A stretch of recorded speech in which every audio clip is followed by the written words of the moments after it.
Alô, estamos aqui para mais um vídeo do Contos Maravilhosos. O projeto é apresentado pelo Governo do Estado de São Paulo e pela ArcelorMittal. E é uma realização da Cooperativa dos Produtores Culturais do Estado de São Paulo, patrocinado pela ArcelorMittal e pela Belco Becar, através do PROAC. Hoje nós vamos conversar com a Ana Paula Gonçalves. Tudo bem, Ana Paula? Tudo ótimo, muito feliz pelo convite. Muito obrigado. O projeto Contos Maravilhosos ele tem como objetivo principal estimular e promover o contato da criança com a literatura universal através de uma ferramenta muito interessante que é a contação de histórias. Vamos lá. Hoje nós vamos conversar então com a Ana Paula, que é a Ana Paula do Tricotando Palavras. A Ana Paula ela vai contar um pouco pra gente o que são contos de fadas, fábulas, mitos e lendas, que é considerado o primeiro leito intelectual na formação dos leitores. Vamos lá então, Ana Paula. Ana Paula, essa expressão leite intelectual, bastante interessante, fala um pouco pra gente sobre ela. Pois é, essa expressão aí realmente também nos diz já muita coisa, né? Esses contos de fadas, fábulas, que são aí contos tradicionais e que a gente escuta desde quando a gente é bem pequenininho, né? Então essa é uma expressão que foi utilizada por um grande pesquisador folclorista aqui do nosso país, que é o Luiz da Câmara Cascudo, né, que fez aí um registro imenso, né, de várias histórias tradicionais, recolheu tudo isso e foi registrando em vários livros. Nossa, né, que enriqueceu demais esse registro dele, a nossa cultura nacional. Né? Exatamente, exatamente. Então, ele fala muito sobre esse assunto, né? Ele aborda esses contos tradicionais como sendo, na nossa infância, durante aí a nossa trajetória, o primeiro leite intelectual. Nossa, muito... E que é verdade mesmo, né? Com toda certeza, é verdade mesmo. Então vamos lá, Ana Paula, já entrando então no nosso tema, fala pra gente, os contos de fadas, o que são? Pois já vamos começar com uma curiosidade. Os contos de fadas nem sempre têm fadas. Pois é, fada, a palavra fada vem do latim, e significa fatalidade. E a gente pode perceber, né, nos contos mais conhecidos, os clássicos, que sempre aí os personagens protagonistas vão passar por vários obstáculos, que eles vão ter que superar esses obstáculos, e vai acontecer aí certamente uma grande fatalidade. Né? Então, por conta disso, a gente tem aí os contos de fadas, né? A fada vem disso, mas a fada também pode significar um elemento mágico que vai aparecer dentro da história. Então, toda a história dos contos de fada, de superação, sempre vai ter ali um personagem que vai auxiliar o protagonista da história. E esse personagem, às vezes, ele pode ser mítico, pode ser bem fantasioso, no caso, que isso para criança é muito bom. Sim, como, por exemplo, o clássico lá, A Bela e a Fera. A gente não tem lá a jarra de leite, que é ali que dá todo o apoio para aquela Bela, né? Para a personagem da Bela. Então, ela seria uma fada nesse caso, né? Então, é um elemento mágico, sobrenatural, que vai aparecer dentro da história para auxiliar o personagem protagonista. E aí, se aprofundando um pouco mais, né? Os contos de fadas são extremamente importantes mesmo para as crianças, para os jovens e para os adultos, né? Porque eles tratam de questões muito importantes e profundas do ser humano, como, por exemplo, o ódio, a inveja. Muitas vezes nas histórias a gente tem lá a madrasta ou a mãe que tem uns ciúmes da sua própria filha ou da sua enteada, os ciúmes daquela juventude, né? Aquela juventude que ela já não tem mais, né? E também a própria protagonista adolescente, né, digamos assim, também tem ali uns ciúmes da mãe com o pai, e que é típico de uma fase da adolescência. Então, essa fase da adolescência, que a criança saiu ali, né, do infantil e vai ter que passar por novos desafios para o crescimento. Os contos de fadas, eles vão trazer muito essa leitura, né? São contos iniciáticos que a gente fala, que são extremamente importantes, tanto para a criança, né, que vai mudando de fase, como para o adolescente e para nós adultos, Essa foi uma coisa bastante importante, que essa questão de abordagem de assuntos delicados, às vezes através de fantasias, de alegorias, né? Mas não que a mensagem deixe de ser transmitida através desses elementos, né? Sim, sim, porque a gente pensa, a criança mesmo, né? A criança tem ali os seus conflitos internos para serem superados, né? Então, ela entra dentro do mundo ali, da sociedade, da escola, na relação ali com o colega, na escola, na sala de aula, ela vai ter que superar ali muitos obstáculos, muitos desafios, tudo é novo, né, para a criança. Então, os contos de fadas, com certeza, vêm para colaborar muito na formação, desde as crianças até os adolescentes e para nós também, Nossa, né? E toda a literatura se baseia nos contos de fadas, se você parar para observar, né? Então, os contos de fadas têm sempre ali um personagem protagonista, um personagem antagonista, e eles vão se superar ali, né? Tem uma disputa do bem contra o mal, e todas as histórias têm um conflito. Então, com certeza, aí a literatura se baseia muito nos contos de fadas, que são contos de tradição oral também. Nossa, muito bacana isso. E as fábulas, Ana Paula, como tem uma diferença? Conta pra gente. Sim, às vezes a gente se confunde, né, entre contos de fadas e fábulas. Sim, tem uma diferença, mas também tem algumas coisas que são próximas, né? Porque as fábulas, elas também tratam de questões relacionadas à moral, à convivência, né, a comportamentos. Só que uma diferença que é bem significativa que a gente observa, os personagens das fábulas geralmente são animais. Então, são animais que possuem características de seres humanos. Certo. Justamente para quê? Para que a criança, a partir daquele animal, né, que está mais próximo do lúdico ali, ela consiga absorver aquela mensagem de uma maneira mais leve, mais suave. A gente tem aí uma fábula bem conhecida, que é a cigarra e a formiga. Né? Então, a cigarra, que só quer se divertir, quer cantar, quer festa, e a formiga que só está trabalhando. Só que aí, quando vem o inverno, o que acontece?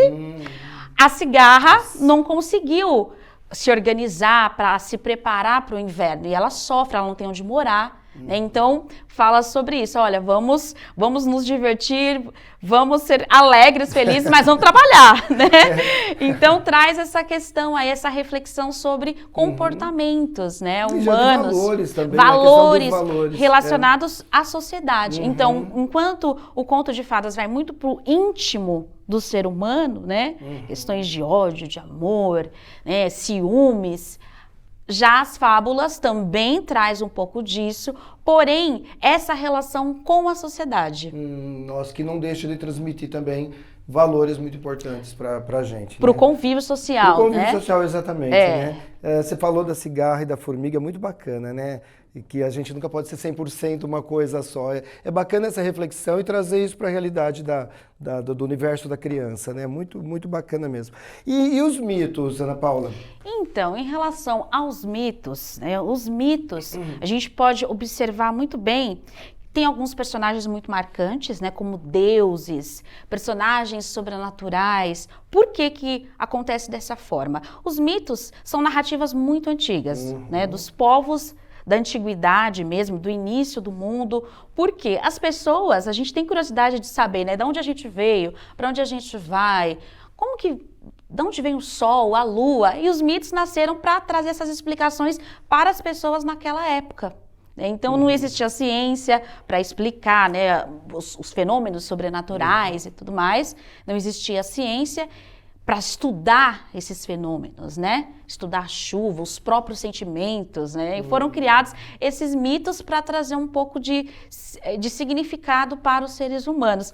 Hoje já não existem mais criação de mitos. Né? As justificativas hoje existem, né? Já existem. Da ciência, claro, da tecnologia, né? O sobrenatural ainda é algo inexplicado, sim, né? sim. Tem coisas que a gente não consegue explicar, mas a ciência tenta, né? Ela tenta explicar algumas coisas, mas naquela época isso não existia, né? Então passaram a existir os deuses, os heróis, para salvar a humanidade. Era uma necessidade que o povo tinha naquela época, né? Em que, falando também em relação à educação, é bem interessante abordar os mitos com os adolescentes, por exemplo, né? Porque são narrativas um pouco mais complexas que já podem ser trabalhadas com os adolescentes, assim como os contos de fadas mais complexos. Tá, poxa vida. E você falou de mitos, isso não tem ligação com lendas ou tem? Qual que é tem.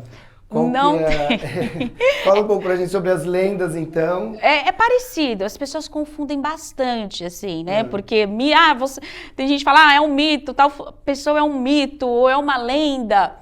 Na verdade, a lenda também traz esses elementos sobrenaturais, se a gente for parar para analisar, na sua grande maioria, porém ela tem um fundinho de verdade, diferente do mito, que é realmente uma ficção. Né?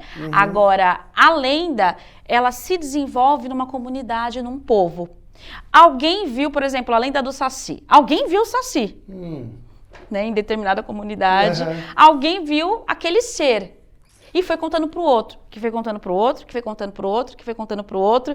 E aí quem conta um conto aumenta um ponto, né? E a história vai crescendo. Então esse menino já ganha, assim, diversas outras personalidades, né? A história vai crescendo, vai aumentando, porém a lenda sempre nasce de um acontecimento numa determinada região. Então, ela tem um fundo de verdade, porque alguém está dizendo que aquilo aconteceu. E até hoje, então, as lendas ainda hoje podem ser criadas. Como, por exemplo, a gente tem as lendas urbanas. Então, eu ia te perguntar isso, porque eu imagino que as lendas, né, que nós conhecemos, do Saci, da Mãe d'Água e tudo mais, elas hoje já estão consolidadas, vamos chamar assim. Acho que não se aumenta mais um ponto nessa Aumenta, história. viu? Aumenta. Contador de histórias adora aumentar as coisas. Então, olha aí, uma informação nova pra gente, olha que interessante. A gente, cada coisa que vai surgindo da criação do povo.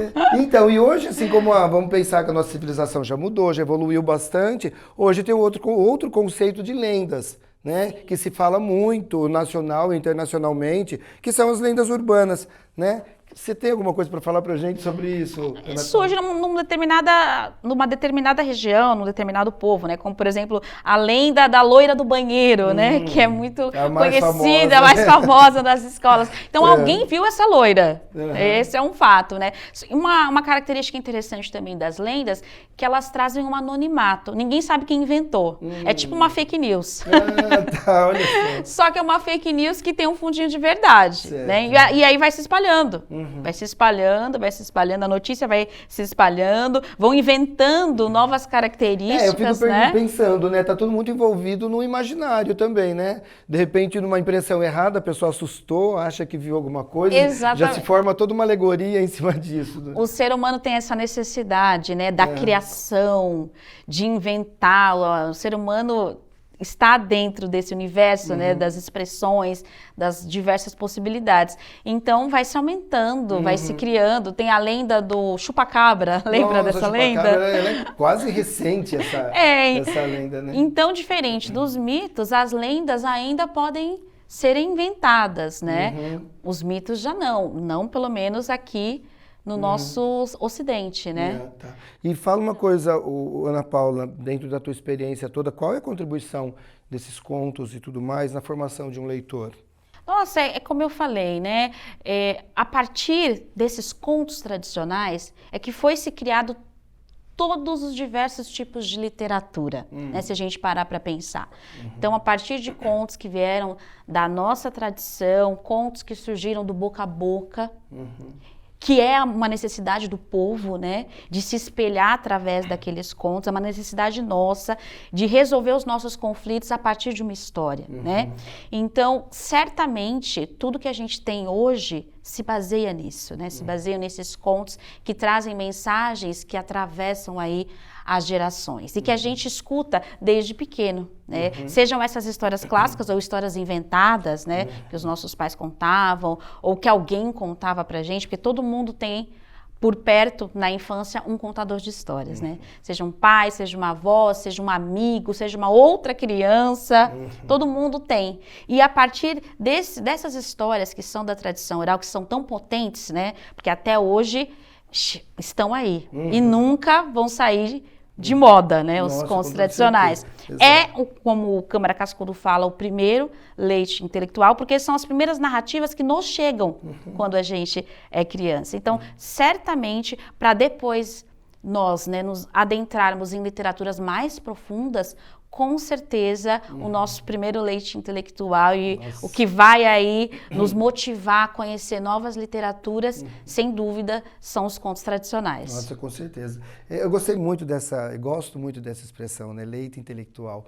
E quando a gente fala em contação de histórias, a gente se remete a lá aos homens das cavernas, né? Essa tradição da oralidade Então, tudo começou ali, né? Isso vem se perpetuando através de outros mecanismos hoje, mas a coisa não para, né, Ana Paula?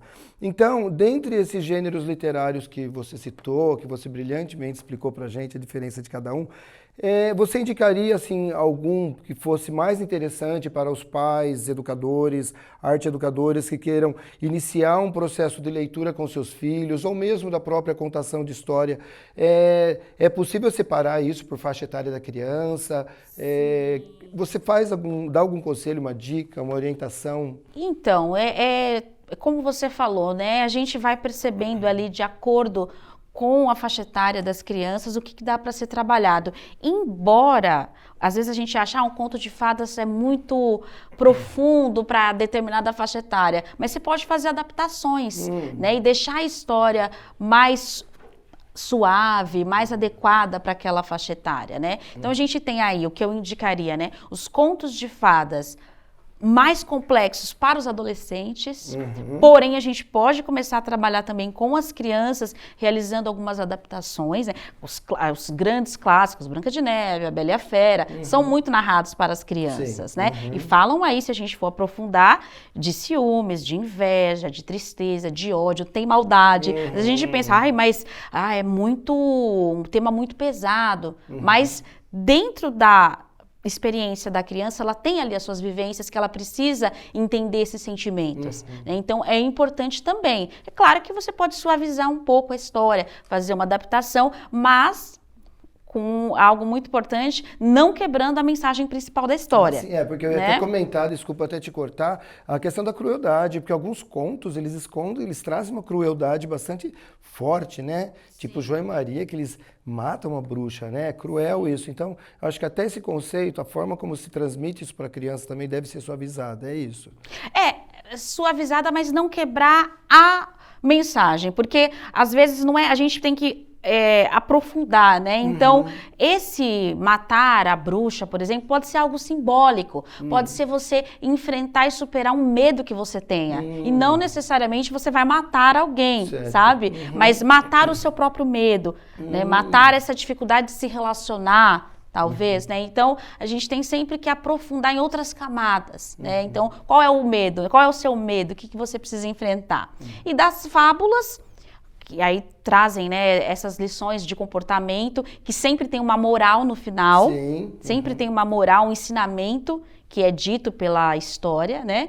Para as crianças pequenas são interessantíssimas, porque tem os animais, ou então objetos inanimados, que faz muito parte do lúdico, né, da criança. Então, ela entra ali a partir daqueles personagens dentro da história e resolve os seus próprios conflitos. Então, a gente tem os contos de fadas que podem ser abordados para as crianças, porém, a gente tem que pensar qual é a história mais adequada, né? E partir para outras histórias. A gente tem os clássicos que são maravilhosos, mas a gente tem um universo aí de contos de fadas dos grandes escritores, né, que nos deixaram. A gente tem que fazer essa pesquisa aí, conhecer outros contos, né? As fábulas para as crianças menores, a gente tem os mitos para os adolescentes, assim como também os contos de fadas. E as lendas para as crianças, mas que também a gente tem que tomar um pouco de cuidado, porque a lenda sempre traz essa questão do medo muito forte. E aí sim, às vezes a gente precisa suavizar um pouco para não deixar a criança traumatizada, né? Nossa, é verdade. Nossa, Ana Paula, agradeço muito a sua presença aqui. Obrigado por você compartilhar o seu conhecimento, a sua experiência toda com a gente, por toda essa explicação que você deu para a gente dentre esses diversos gêneros literários que a gente tem, né? Eu que agradeço imensamente compartilhar um pouco do que eu amo, né? Que são as histórias e que com certeza também me fizeram superar aí os meus obstáculos. Muito bom. Bom, eu conversei então com a Ana Paula, do Tricotando Palavras, que ela é contadora de histórias e educadora. Eu agradeço então a presença dela e a todos que estão nos assistindo.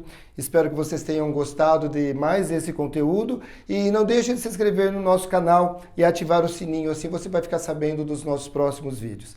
Muito obrigado e até a próxima.